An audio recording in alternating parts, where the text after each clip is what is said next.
All right, let's do a recap of chapter 22. So in chapter 22, um, we see that Cecile is kind of getting angry because Vanetta is repeatedly practicing this poem.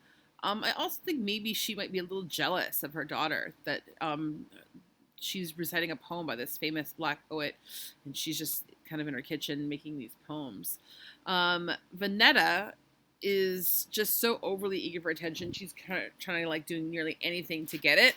But what she doesn't see is how Delphine is comparing to her to Cecile. She doesn't like being compared to Cecile, but she doesn't really quite understand, I think, um, how she is being compared to her. She just knows that she doesn't like being compared to her. Delphine, she's just angry at Cecile still, I think, and is kind of deliberately provoking her sisters into annoying Cecile. Something that seems important here is that this anger that Delphine has at Cecile, I think it's because she wants her to know what kind of mother that she thinks that she is, and because she makes sure she overhears Vanetta's annoying poem recital and that conversation that she has where she's like comparing um, Vanetta to Cecile. So that seems really important. And it kind of connects with the previous chapters because Delphine, she's still not letting go of the fact that Cecile made the girls return to the center, even though Delphine thinks maybe it might be a little dangerous because of what happened to this kid, Bobby Hutton. All right. So let's just remind ourselves what we're paying attention to in our lens. We got to pay attention to character traits and character relationships, both for the major and the minor characters, the point of view, how the narrator's feeling about the different parts of the story, as well as any changes to the characters, the plot, the setting, or maybe a lesson. And that can lead us to the theme. So, what are the lessons that the characters are learning? What are some of the universal lessons that a reader could take away? All right. Movable type. We had another long day at the center. When I came into the kitchen to make spaghetti that evening, there was a stool by the stove. It was like everything else Cecile brought into her green stucco house, secondhand. Still, it was unexpected, and I welcomed it. I normally stood by the stove quietly while the food cooked. My feet always ached, but I never complained. Instead, I shifted my weight from one foot to the other and learned to make quick cooking meals. Cecile had allowed me inside her kitchen. She'd let me cook dinner, wash dishes, and clean up after myself, but she didn't really want me in there with her.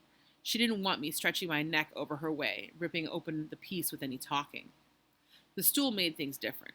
It was an invitation for me to sit down and be there. Not talk, just cook.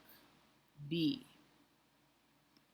So this is interesting. It's kind of a change here. Cecile's kind of brought this stool to the kitchen for Delphine, and I think it's kind of a big change from the beginning when she was like making sure that the girls didn't come into her kitchen at all, not even for a glass of water.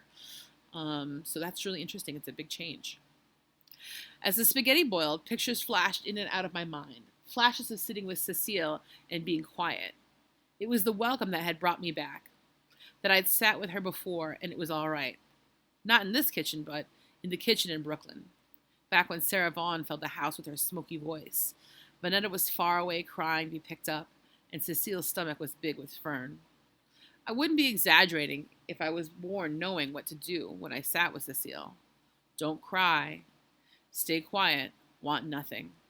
I could talk, but I'd learned that, as long as I was quiet, I was allowed to stay with her, while she tapped against the wall with her pencil, wrote, and said her rhymes over and over. Don't cry, stay quiet, want nothing. Then Fern had come, and days later, Cecile had left.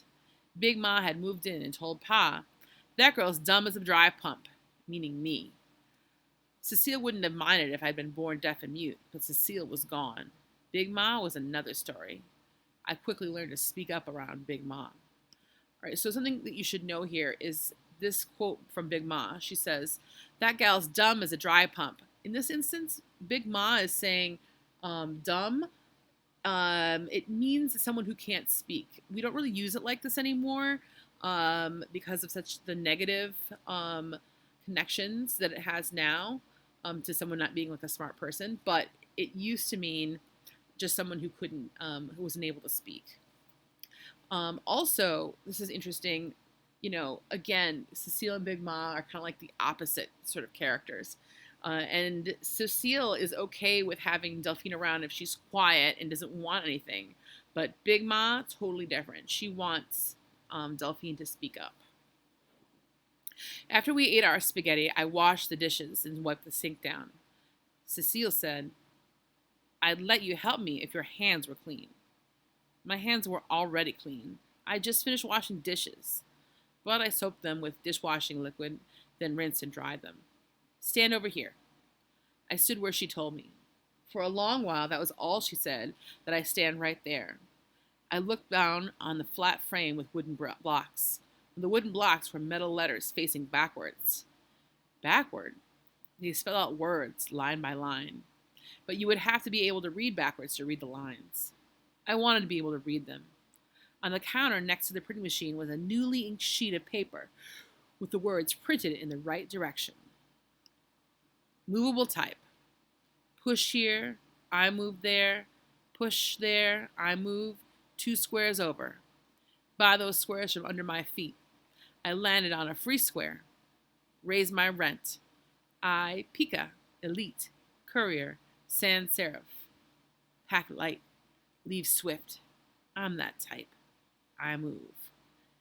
Nzila. So this is interesting. Here is a picture of a printing press. It may not be exactly like the one that they have in the house there, but I just want you to see what a printing press looks like that has like all these movable parts and gears and wheels.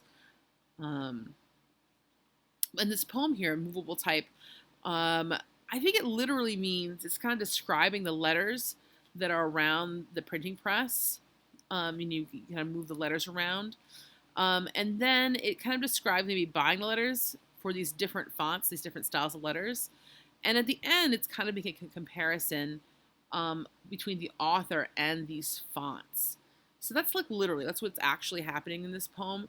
But if I think over what the deeper meaning could be, I think it means that she, maybe Nzila, is like the fonts. She's the kind of person that moves quickly. That could be the deeper meaning. She took the sheet and hung it to dry. "I'm going to press down and roll the crank," she said. I figured I would catch on. She turned the lever on the side of the printing machine. Her weight pressed into the machine, down on the metal and paper. The roller spun slowly. The paper pushed its way out onto the tray of backward letters. When the paper was fully inked, I believe she was pleased. Not that she was smiling or jolly or singing, but she liked what she had done. She studied her printed sheet and held it up to the light. The poem in black ink. Her name, Nzila, in special shaped letters. Large, curved, lovely and green. I thought about Cecile's poem. I figured it was about how she was the type to not be still. But I believe she liked this green stucco house. I think she liked being in this kitchen, mothering and praying over this big machine and these blocks of backwards letters. This was Cecile being happy. Ooh, so this is interesting. So it seems like Delphine thinks, this is her point of view, about what makes Cecile happy. I think she thinks that printing her poems on this printing press. And I also think it's interesting that she used the words mothering and praying over this big machine. And that's interesting that it's something that doesn't really happen with the girls and Cecile. But it is a relationship that she has with this printing machine. At least that's how Delphine feels. "See this here? I must have made a move like I was going to touch it." Cecile spoke sharply. I said see, not touch. See. I nodded and put my hands behind my back. I was used to busy hands, to doing. I did what she said. I looked. "Those are the rollers. You feed the paper through the rollers. You feed it even. If it's crooked, it's a waste of paper. You crank it steady or it's a waste of paper. Waste of ink." I watched her feed the paper between the rollers and turn the crank. Each time the ink spread evenly on the paper. She hung each sheet to dry. "Go ahead." She pointed to the paper and the rollers and the crank. I almost didn't move. "Come on, let's see if you can follow directions." I took a sheet from the paper stack and held it from end to end so it would go in even. No matter how much I told myself to keep steady, my hands made the paper shake. I was mad at my own hands. I didn't want Cecile to think I was afraid of doing it wrong, but I was. I didn't look up to her to see if I had done right in her eyes. I just did what she said and turned the crank slow, hard, and steady until the paper came out on the other side. I hope fully inked. She held up my newly printed sheet and pointed to a spot on the N in Zila that missed the rollers. She shook her head. A waste of paper. Ooh, man. So there's a change going on here. So it seems like at first Cecile is allowing Delphine to try out the printing press if she's got these clean hands and pays attention. And she tries, but she doesn't get it perfect. But then Cecile she just kind of criticizes her. So I think Cecile's changing a little, but I think she's kind of going right back to her old self when Delphine can't do something perfectly on her first try.